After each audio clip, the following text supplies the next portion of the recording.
How can I make myself more competitive? How do I build my network? I want my career to go to the next level, but I don't really know where to start. I hate the job I am in. What else can I do? I want to work in healthcare, but I don't want to be a doctor. I need connections in a new industry. Where should I start? Whether you're a college student trying to decide on a career path, a young professional trying to develop their career, or maybe you're in the mid to late stages of your own professional journey and you're looking for a new challenge, or maybe you're facing an unexpected job search. Whoever you are, wherever you are, welcome to the Professionists podcast. And together, let's find your fit. Kris, thanks for joining us. Hey, Ben. Thanks for having me. Been super looking forward to this. I know it takes us a little while to connect and everything and set the time to do this, but super excited to be here. And I've really enjoyed hearing about your concept and hopefully providing some value to everybody that's listening today. Well, I think a theme for today is going to be persistence. So I'm glad we persisted and we got here eventually.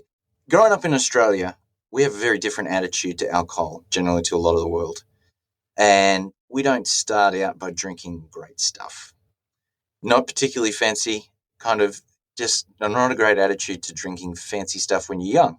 And that's part of our culture, as we're exposed to it very young, drinking age, obviously 18 as opposed to 21 here. You, on the other hand, started out very top shelf, and I wonder how you ever went back. So your first exposure to wine was a glass of 1993 Dom Perignon. Is that right?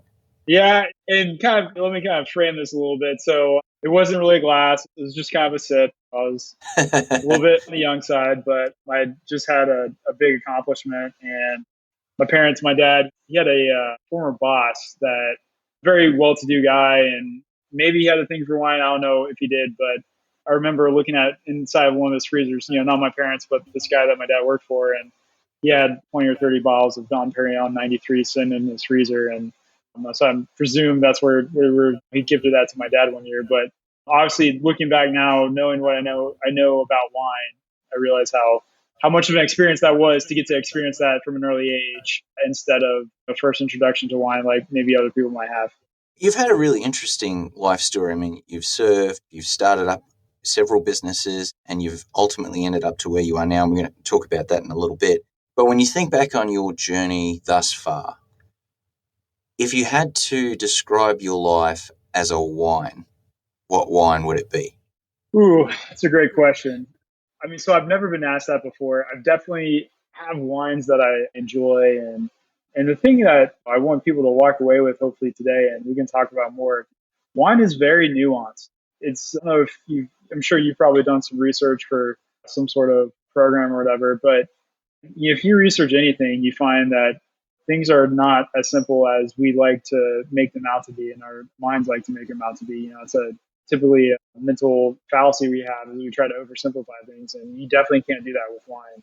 So I think for me, a wine that's got a significant amount of complexity and things going on in it, for me, that's a Sangiovese from Italy. And I got to spend some time there actually in Italy back in 2017, and that's really kind of a milestone for me and kicking off my wine journey. But Sangiovese, it's got this acidity going on. It's got this medium to full body going on. It's typically has high to, if not full concentration of Sangiovese in it. It's not typically blended with other varietals because it's strong enough by itself to stand by itself. But some people like to blend in other stuff to it. But the thing I love about Sangiovese is how versatile and adaptable it is, and how you can really play with it and make a lot of different things. Because in Tuscany, where Sangiovese is kind of really, that's the main grape there, and you have all these regional organizations that control the production of wine, these certifying bodies and everything. And there must be 50 or 100 of these little areas, these little viticultural areas that make various forms of wine, but it's all made from Sangiovese. And to me, that really speaks to my life, is just being highly adaptable, being able to flex to different situations, but still being able to get the most out of life that I want. I love that. That's a good answer to that question. We're going to talk about the wine business. We're going to talk about your journey, but I know there's going to be people who are really just looking for a little bit of information about wine because they've seen it in the show notes. But give us maybe 3 to 5 tips of what we should be looking for in a good wine, because there's all of these kind of myths that float around about what you should look for and what you shouldn't look for, and don't buy either buy the cheapest or the most expensive, but don't waste your time in between. Like, what are three to five solid tips you'd have for us? Yeah, so it's a great question, and I'll kind of lean on a book I actually just recently read, and a guy I got kind of come to become aware of. His name is Dan Sullivan. He's founder of what's called the Strategic Coach Program, but he has this book they just put out a year or two ago, I think it was, but it's called Who Not How, and that's just a great moniker for the wine industry in general.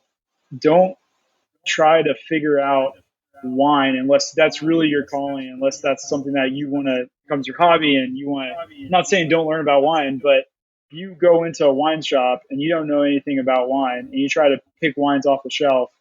Yeah, you could do that, or you could trust the judgment of someone else, or trust the judgment of the person working at the store, or some sort of sommelier. People have this experience for a reason. We have wine certifications for a reason. We have experienced professionals in our tasting rooms and wine shops for a reason. And so I would offer up the best thing you can do before, if you're trying to find a nice bottle of wine, find something that either you haven't enjoyed before, you're off the beaten path, is go find that professional, that wine expert in whatever store or whatever situation you find yourself in. Just strike up a conversation with them. Get to know them, get to know their taste, get to know how they got into wine, get to know what they normally recommend for this or that, and build that rapport with them. After you've built that rapport with them, then ask them the question. Hey, I'm having a party for 20 different friends. We're doing a retirement party or whatever, or it's an engagement party. This person likes this person does like this. What do you recommend? Build up that rapport first and have a genuine conversation, because that's really what wine is about. It's about building relationships and having conversations and building rapport with people. And that's what really wine allows us to do. And it just enhances our overall relationships in life. Well, it's funny you mentioned rapport building. It's one of the cornerstones, I think, of anyone who is an effective professional, but especially an effective networker. And that's a great low-stakes way to develop some of those skills. Just put yourself in an environment where if it doesn't go exactly how you'd planned, or you don't build that rapport immediately, it doesn't matter. You just go to the next store and it hasn't cost you a job or an opportunity. But look for those opportunities to build the fast rapport developing skills. It sounds like that the wine industry was a passion of yours, but you didn't grow up in a wine business family. So how did you begin to take a passion and turn it into a project? Yeah, that's a great question. For me, wine is just something that's always kind of been in the back of my mind from an early age, and things kind of just start to fall into place, and they kind of point you down a trajectory, down a path. And for me, that really started probably about 10 years ago. I'm sure by the intro, you talked about having served. So I recently just gotten back from a deployment. I was stationed in Colorado Springs, and my dad had business there. And so he would come once a month or every other month. And when he would come, he would take his employees out to dinner. And when we would all go out to dinner, I got to tag along, spend some time with my dad, but get to meet his employees and everything. We just had a good time. But we would go to dinner, and the sommelier or the waiter or whoever would come by and bring the wine menu, and I would just watch my dad. And they would ask him, like, hey, would you like some help with the menu? Do you know what you want to order? And like, no, I know what to order. He would just look at the menu and just instinctively know what to get for the table. And I'm sure that could be a whole another discussion with my dad about, like, hey, how did you make those decisions? Like, how did you come to that process? But for me, I watched him do that. And it wasn't just him doing that, but it's the social setting of him doing that with his employees, kind of leading the table, making that decision for the table, like, hey, this is what we're going to drink. We're going to have a great time doing it. And how that complements the rest of the night and setting that tone. And to me, that just kind of planted that early vision in my mind early on of how wine kind of brings people together and how it can really add to the atmosphere of a social setting. You mentioned that the characteristic of a good wine, or one of them, is complexity. But wine as an industry is complex in itself. There's all these varietals, there's regional characteristics.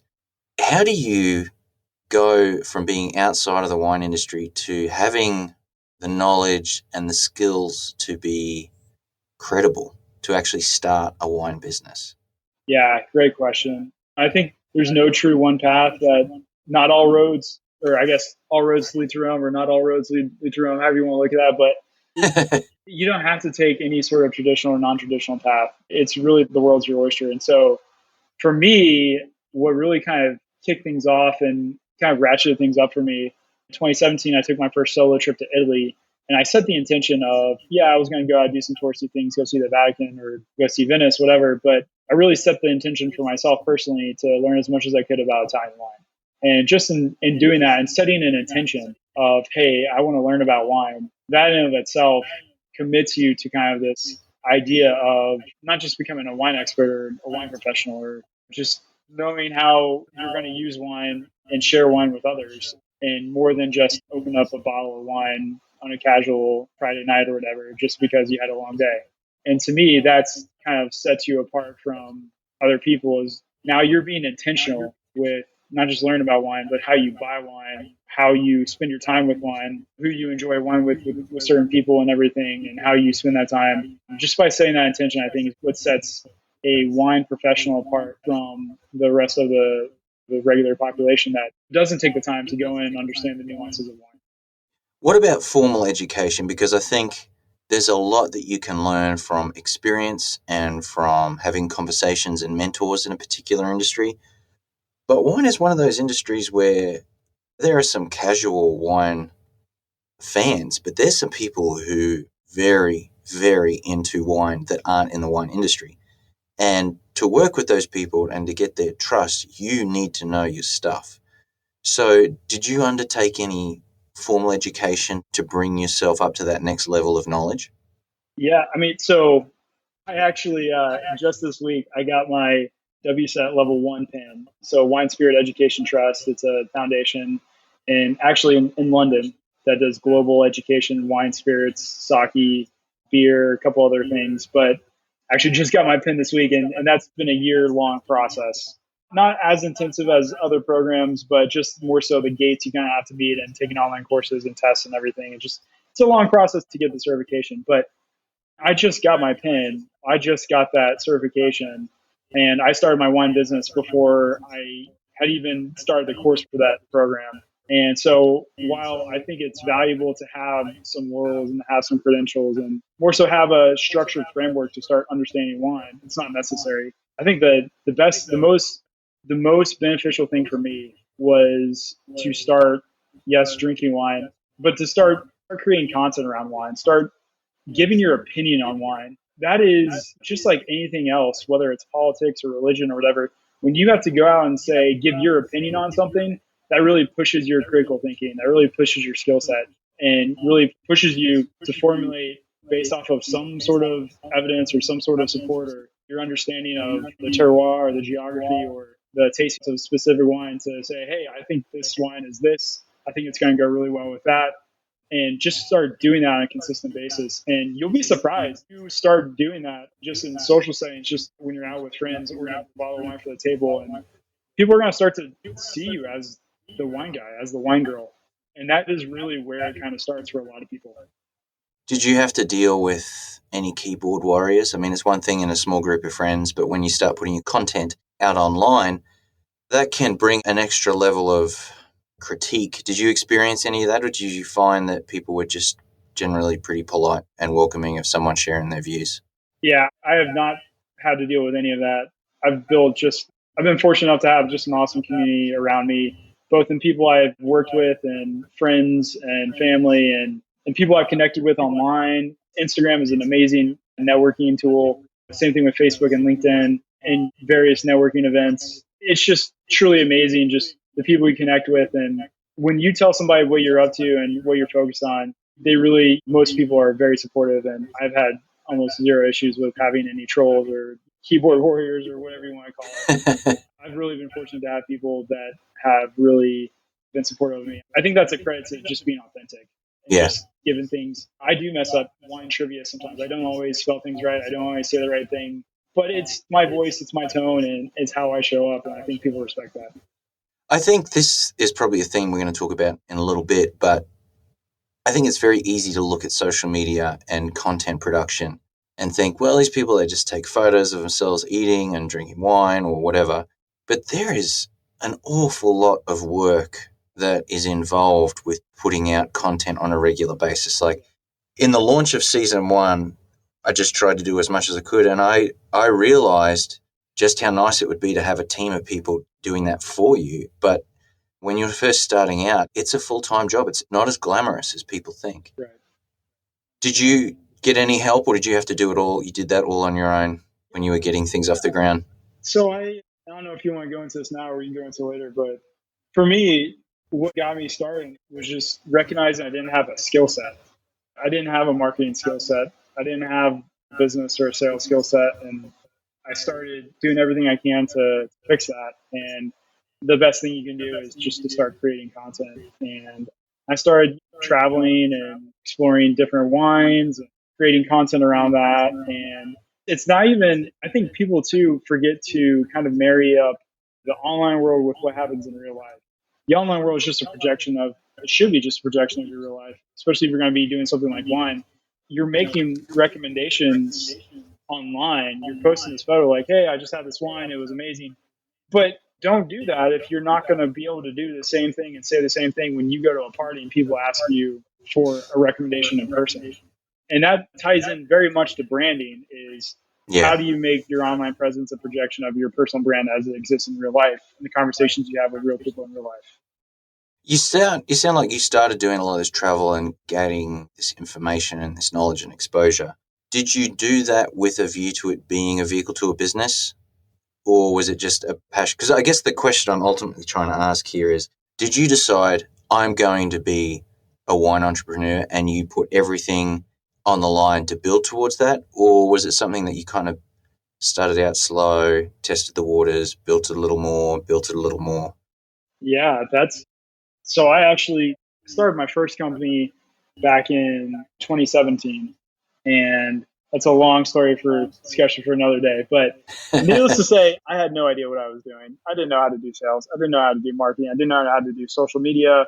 I had no idea how to figure out product market fit, all this stuff. And it was an abysmal failure, not so much from a financial sense or from a whatever. It's not like I dumped all this money into it and lost all this money or anything like that. It just didn't work. I didn't know how to make it work. And I think Tim Ferriss says it very well. Being an entrepreneur is either moving products or services or goods from a low yield area to a high yield area, or combining two things to create something extra value beyond what those two things are. There's some of the parts together combined creates that extra value beyond what they are alone. So I think for me, I wasn't thinking like that with my first business. I had no idea what I was doing with that. And so kind of set me off on this path to start learning these skill sets and start creating and connecting with people and asking people questions. And through that process, wine is just wine and kind of travel, because wine and travel really go hand in hand. They just kind of started to percolate to the top. And it's kind of like throwing spaghetti against the wall and trying to see what sticks. And then after moving to California in 2019 and having an opportunity to really start to build community around wine, that's when I knew I was poised to start a business and I had the right connections to be able to do it. You mentioned that you'd started a couple of businesses before this one. Did you encounter people in your life, either in your immediate circle or around, who perhaps didn't believe that this would be any different or cast doubt as to the viability of this as a concept? And if so, had you moved beyond that and through it? Yeah, I think the cool thing about this business, I moved so fast that people didn't have time to comprehend what I was doing and didn't have time to comprehend the naysaying, have time to respond in a negative way. I literally woke up one day and said, I need to start a wine club. That's the next logical step for what I'm doing right now. And then 3 weeks later, I launched a wine club. And in 3 weeks? Yep, in 3 weeks. Wow. Yep. Went from 0 to 25 club members in about 5 or 6 weeks. But that was because I was moving so fast. I think that's once people had kind of figured out what was going on, they're like, oh, he's already built it. And that kind of eliminated any discussion or plus I really wasn't focused on anybody that would have provided any sort of negative feedback in that sort of sense. And I was more focused on, I'm going to get people into my wine club. And that's what matters. Well, I think too, there's something to be said for, you can tiptoe into entrepreneurship and it might work if you tiptoe slowly and surely, but there's just a different spirit when you just go, this is happening. Yep. And I may not succeed, but I'm doing it and we are jumping off this cliff. And there's just something about the pressure that comes with, I'm making this happen, that I think equips you to do more than you realize you can do. But I also believe in mitigating risk, managing risk. Yeah. And I did everything I could to manage the risk portfolio of this business by not taking on inventory, figuring out a smarter system to sell wine and build the club. So that way it was a lower risk business, and it's not something where you're incurring this massive debt from the get-go. Yeah, I mean, risk is a part of life. Mm-hmm. Whether you're getting on a bus to go to work or whether you're jumping out of a moving airplane, there's risk involved. But there's a huge difference between reckless risk and informed, educated risk. Yep. And it sounds like that's what you were doing in this instance. If I can take you back just a moment, why was the subscription model something you decided to pursue? What was it about the wine club that just made sense as a concept for you? I mean, the biggest reason is recurring revenue. Yeah. That's the quintessential business model, is some sort of subscription / recurring revenue model. It's really hard to do a bunch of one-off sales with a specific product unless you have this like one thing that's you're going to have that people really want right now, and they just whatever, you just need to find a bunch of those. I wanted something that I could build a relationship with people over a long term, and something where I could continue to provide value over the long run, and they could see kind of the depth of wine and not just one transaction or one bottle. And did you find that you were able to reach out to vineyards and say, hey, this is this project that I've got, can you send me some samples? Or did you actually have to get out there and visit these places on your own? Because I imagine that is not cheap either. How did you go about building the network of people to start giving you or sourcing you wines? I mean, really, it's all in the prep work. I mean, I built up my network before I needed it to launch the business. I already had those connections. I already had, just by being a creator, I already had wine brands and wineries starting to send me wines for me to try and post about, and just even had one brand. I can't even remember how we got connected, but it was a local brand in Monterey. But they sent me an email and said, hey, we just want to send this out to industry. It was around Christmas time last year. We have these 4 wines that we're getting ready to release, and we're just trying to figure out how to price these, how to put out the notes on these, and we'd love your thoughts on them. And it's those little engagements, interactions that you just look back at, man, that was really cool. Like, I got to taste these before they went to market or whatever. But that was all because like I built the network, I built those relationships before I decided to launch this thing. I think that's super important to realize, is you need to build your network now before you need it. Yeah, that's a great point. A network is one of those ones that you often give a lot more than you get, especially at the front end. Yeah. One of the things that seems to be a consistent theme, I think, with entrepreneurs is just how much work is involved in running a business. Because it's really easy to look at the guy in a Lambo on Instagram and, what do you do for a living? I'm an entrepreneur. It's like, well, he did a lot more stuff before he landed in a Lambo.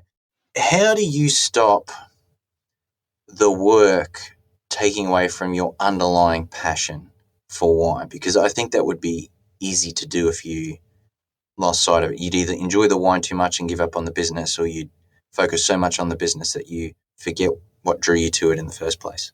Yeah, that's a great question that I definitely find myself wrestling with recently. And I think the biggest thing is, one, outsourcing what you can. If there's something you don't like doing, then don't do it. Pay somebody to do it. Yeah. That being said, never outsource something that you haven't done yourself. Always know how to go into the trenches, do all the things that your business needs to do. And then once you have a firm grasp of what right looks like, then it's time to outsource and pass off to somebody else. But yeah, I think you got to set limits. And if you have your boundaries in place, I think you're going to attract what you need for your business. You're going to attract the right customers, and you're going to attract the right clients and the right engagements and stuff. And the more consistent you are in sticking with those boundaries, the more that shows people your consistency and your professionalism. And that's in the end what wins out in business. In our previous episode, we spoke with Logan Leslie, who is still in the National Guard as a Special Forces operator, but also is an entrepreneur. And he talked about one of the things he has to do is time block. To make sure that he can see his family, stay on top of projects, do the things that he needs to do to function at a high level. What are some of the things that you do to balance your life out so that you're able to take care of your fitness and health, take care of your relationships, take care of your business and competing interests? What are some things that you do to do that well? Yeah, I love the concept of time blocking. I think it's super smart, super intuitive. I'm not quite there yet. Maybe one day, we'll see. But I think for me, one, it's you need to have a system to organize your thoughts and kind of your tasks. Like you need to, for me, anytime I have something that pops in my head or something that comes up, I know where it goes. I have everything categorized. And that allows me to filter stuff. And so like you go onto my iPhone, I've got my notes app or whatever, and I've got 10 or 20 different categories of stuff. I know like consistent basis what kind of ideas or things pop into my head. And so I get that idea for a piece of content, or when I get that idea for the next wine I want to do, or recipe or something like that, whatever. I already have that place pre-built in my phone. I just go in there and plug it in, and I can review it when I come back to it. But it's more so about just taking that thing, put it on paper, and getting that thought out of your head to free up the bandwidth, so you don't go into decision overwhelm, decision fatigue, because that's really what kills your productivity. And so I think for me, it's having a system to categorize everything, knowing what are the actual activities or things I need to do every month or every week. Maybe it's sitting out a monthly wine club member email, making sure we have all of our posts scheduled on Instagram every month, creating content for the Facebook group, whatever it is. But just knowing like, hey, these are the things that move the needle. And then you can assess whether, hey, did we do those things this month or not? And once you got that figured out, then you can start to put those boundaries in place and get ahead of everything and start to get some of your time back. Have you gotten to a place now where you've actually got some people working for you, either full-time, part-time, on a contract basis? Yeah. So I've got a virtual assistant. I've also got an outsourcing company. Still kind of moving through the process of figuring out what I do versus what they do, but I've already started to offload processes to them, and that's taken a lot off my shoulders. And I'll say for anyone that's looking to hire a virtual assistant or outsource, just be real with expectation management. It takes a long time to get that person or that system trained up, and you just got to be patient and focus on the end goal, which is having a business that runs itself. And if you stay focused on that, then just keep going, keep training that person, keep training that team or whatever it is, and just remind yourself of that end goal. And eventually it'll get to the point where they can really do it themselves. And what kind of tasks are you able to outsource to a virtual assistant? Most of it's internal content and communications. So I go in, I still pick all the wines, I pick the recipes, I come up with what we're focusing on every month. But once I've got that picked, and I pass those recommendations or the wines and the recipes and stuff off to my virtual assistant, she goes in, she creates all the content around that. Same thing with I've got my sales process is outsourced. So somebody signs up for the club or is interested or whatever, then I can just hand them off to the outsourcing company. They can get them onboarded and into the club and everything taken care of. I mean, that seems like a stumbling block for a lot of small businesses where you are the proprietor, you're doing everything, and it gets successful, and then you become the choke point, and handing it off so that you can actually start to grow and scale is a tricky thing to do sometimes, because you got to let go of some of that control. And as you said, you don't always get the best fit right off the bat. So what was maybe not a mistake, but what was a hurdle that you had to overcome as you went through this expansion process? And what was the lesson that you learned from it? Yeah, I think just reiterating expectation management. Yeah. And that's the same with marketing or anything else in business. Is that's the essence of business, is if you solve a problem for another business owner, then you have a business.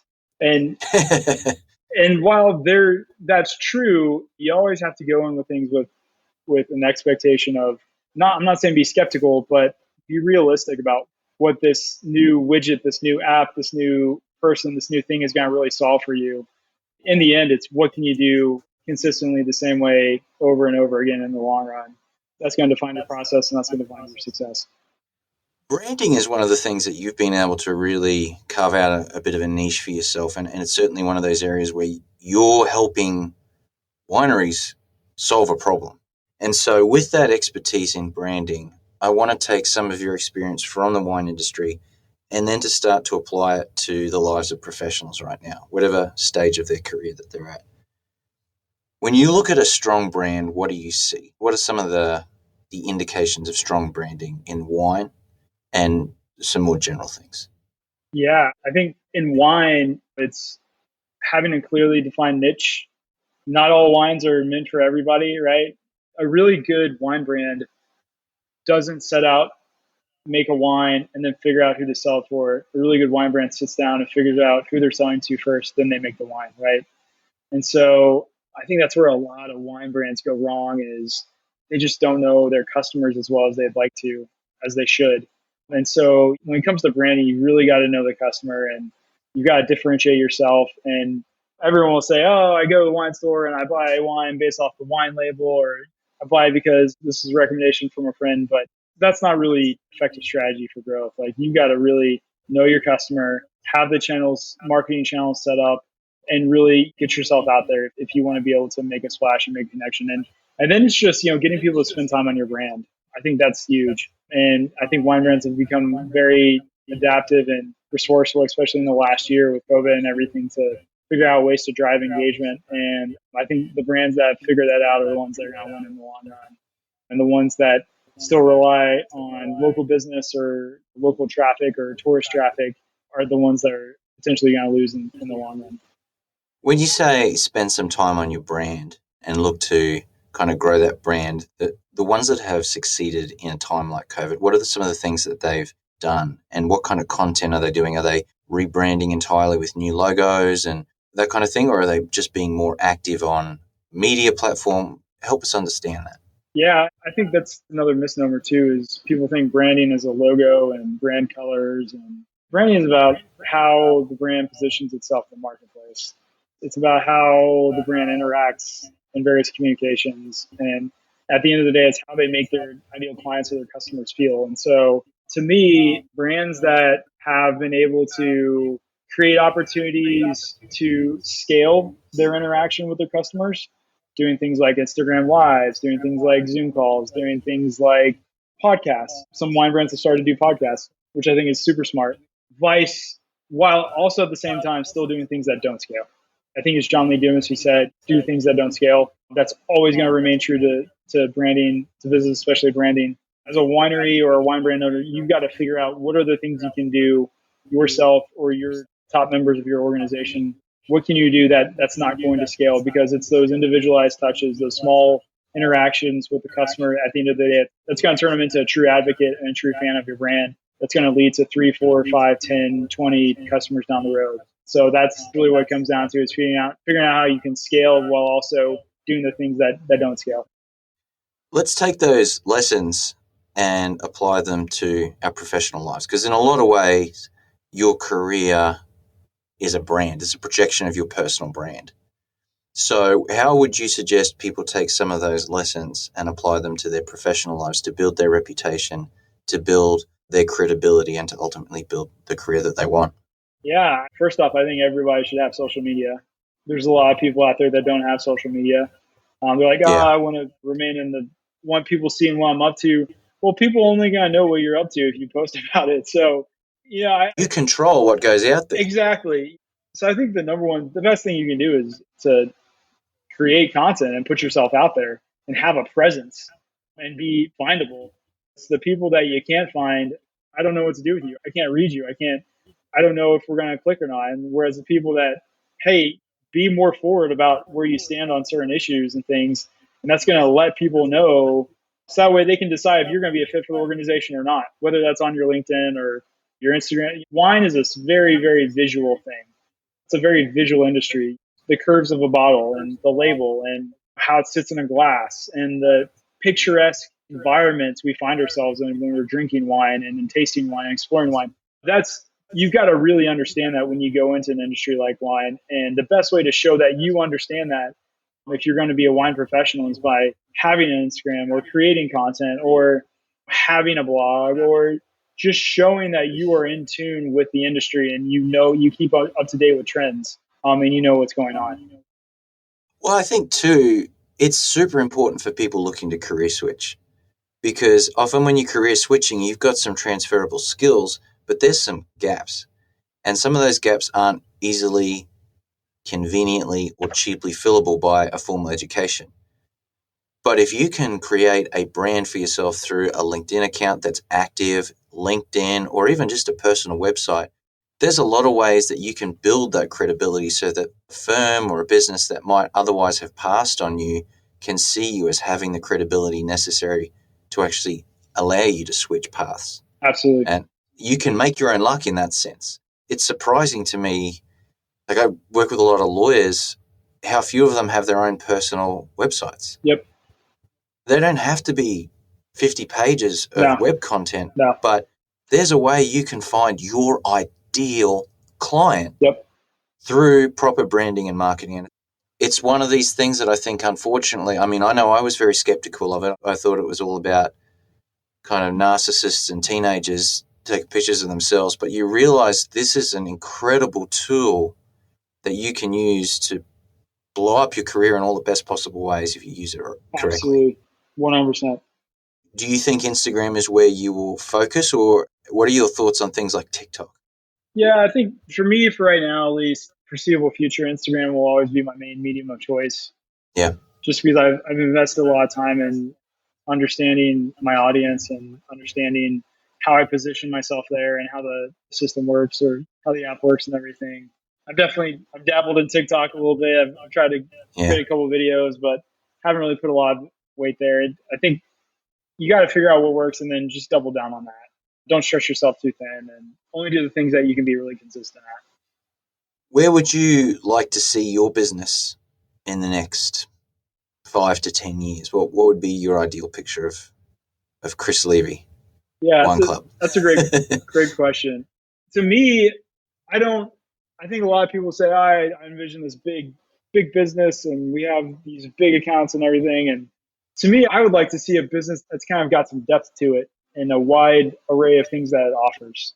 And mainly, especially in the consumer side of the house, I feel like I want to just take this idea of experiences and a wine experience and just take it to the next level. And I don't know if that's doing trips or doing events or what have you, but just finding ways to continually provide opportunities for people to learn more about wine and fun and engaging environments. I think that's really where I see our business going in the next 5 to 10 years. And maybe one day that's buying a winery and having a winery to make wine and being able to customize that experience for people in person.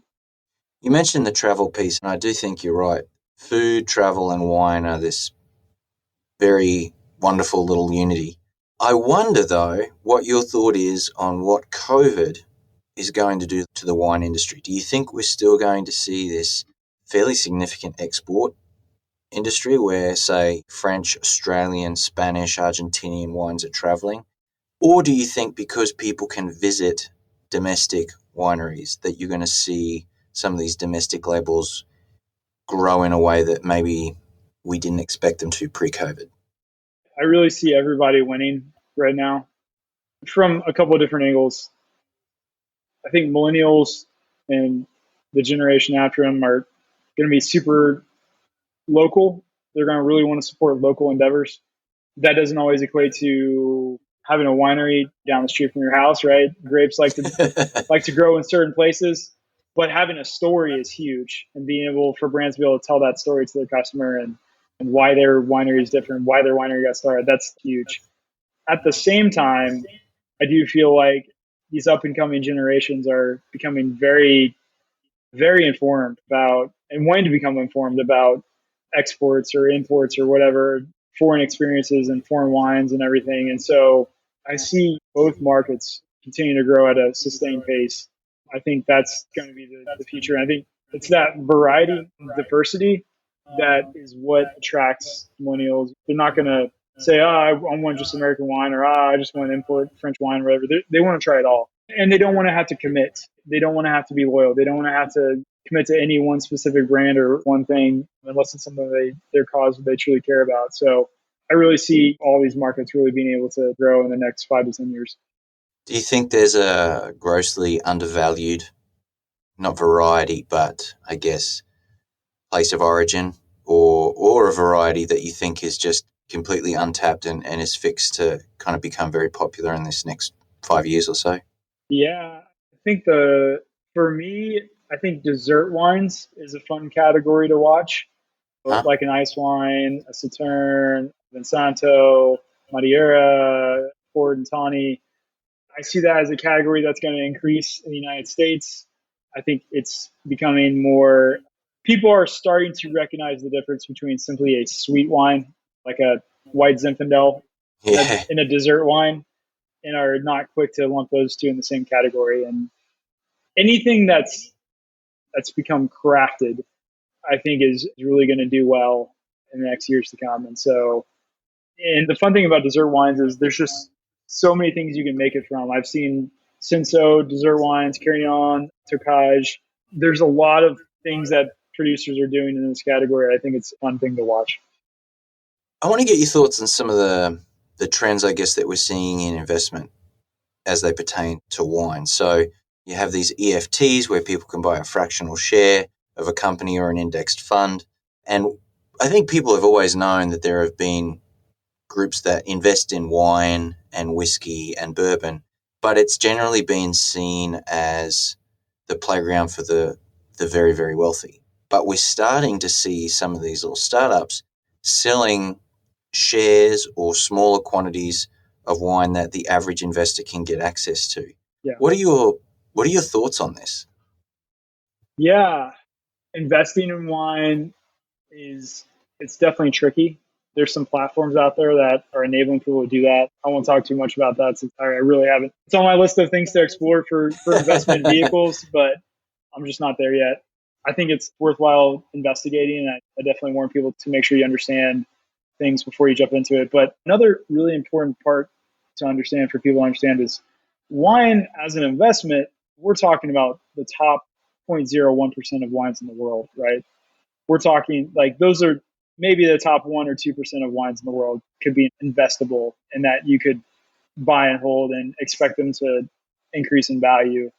That's not to say that other wines won't gain value or hold value or anything like that, but you got to really understand we're really just talking about Napa Cabernet. We're talking about, and not just any Napa Cabernet, we're talking about high price. It's not like you can go buy a 12-pack of Robert Mondavi Cabernet Sauvignon for $15 at the grocery store and be like, I'm going to invest in this. This is going to be worth more in 10 years or whatever. It doesn't work like that. No, we're talking about really high quality premium wines. We're talking about Bordeaux, France, and Champagnes from France and other wines in that category. And so I would just say, I absolutely think that it's got promise and it's potentially an investment vehicle to use to gain decent returns. But I would just say, make sure you do your research and you understand what you're actually investing in. Yeah. And understand how that works. And don't, once again, leave it to the professionals. Don't expect to be able to go out and, unless you do a significant amount of research and go out and just buy wines from wineries, expect to be able to hold them and increase them in value over time. Or even storage is a consideration you got to take into account. Yeah, if you don't have the storage huge. facility. Yep. Yeah. Well, this is fascinating. I certainly enjoy wine, and I think at different points in my career I've sat in an office cubicle staring out the window thinking, gosh, wouldn't it be nice to have a career in wine or one of these other kind of idyllic industries that we have in mind. I want you to, I guess, think through what advice you would have for someone who maybe is considering changing their current career path into something wine related, whether that's the actual wine making, whether that's in branding and marketing, or starting their own show like you did. What advice would you have for them? Because off mic, we were talking about how you were in California when you really got this up off the ground, and that's a fantastic wine region.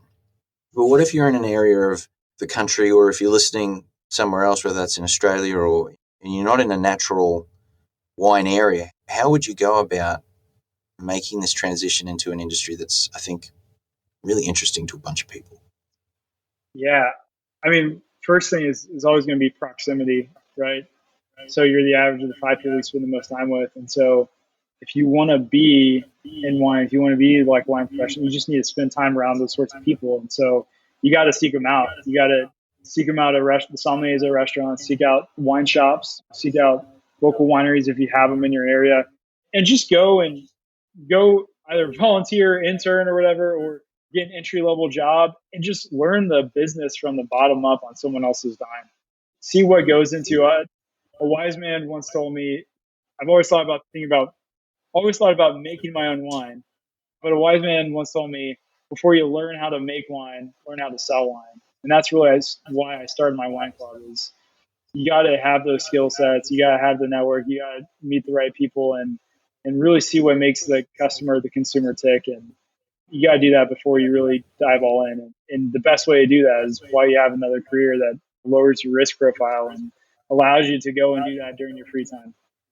Well, and I think humility is a big piece of this too. You might be a big high-flying professional in one industry. That does not translate to a lateral move. Mm-hmm. And you might have to go and get a job at a liquor store on the weekends to learn and humble yourself to go and take that kind of job so that you've got some of that industry knowledge and the language, and honestly to demonstrate that you're willing to do what it takes to switch careers, because it's not easy. Yep. Kris, this has been a fascinating conversation. Before we go, though, I want to just remind people of where they can find you online, both on your social media and through your websites, and also just to talk a little bit about the Vino Shares venture that you're working on. Do you want to give us a little bit of background information on that? Just before we do that, though, if you miss here or there's an issue here, just remember all of the details of Kris's details are going to be in the show notes. Yeah. Kris, let us know about Vino. So when I started the club last year, I had a very different business model than the one I have now. And I think we're all always trying to improve our business models as entrepreneurs. And so when I started the club last year, I still wasn't quite at full concept of where I wanted to be. So last year, what I did basically was partnered with a wine retailer, and that wine retailer was able to ship out my wine for me. Still made relationships and contacts with each of the individual wineries themselves to be able to connect with them and have them share their story and everything. But I was using a wine retailer to be able to fulfill on the club, basically. But the whole time in the back of my mind, I was like, I need to find a way to do this direct from the winery. And then back in March, I connected with a couple of guys from this startup called Vino Shares, and they literally showed up on my doorstep at the exact right time when they had a software solution to my problem that once we moved my club over to their platform and we implemented, then I was able to get to this direct consumer solution essentially that allows me to sort of get closer to my full concept of being able to fulfill wines direct from the winery itself and not have to worry about distribution. And that is where we're at now today with the club. Is all of our wines shipped direct from the winery. You're supporting the winery when you join the club. And just by getting to interact with these two individuals and really recognizing the synergy, they had asked me to come on and help them with marketing. And that's resulted to me kind of being involved with the startup and being able to not just be able to list my wine club on that platform, but also kind of tie my fate to the success platform by turning on as a partner. It's fantastic. It's vinoshares.com/clubs. Yep. You can follow Kris at The Real Kris with a K, Levy, Levy on Instagram. And you can also find him online at krislevy.co, no M.co, and klevywineco.com. That's correct. Kris, this has been fascinating. Thank you so much for your time. I think it's given us a lot to think about in terms of lessons we can apply to our own careers, especially career switches, but also some really helpful information on wine and what we should be looking for. And at the time of recording, it is now after 5 o'clock, so I think it might be time for a glass of wine ourselves. Awesome. That sounds great, Ben. Thanks a lot. This has been a blast. Absolutely loved it, and I love getting connected with you and your audience. Fantastic. Thanks again, Kris. Thanks, Ben.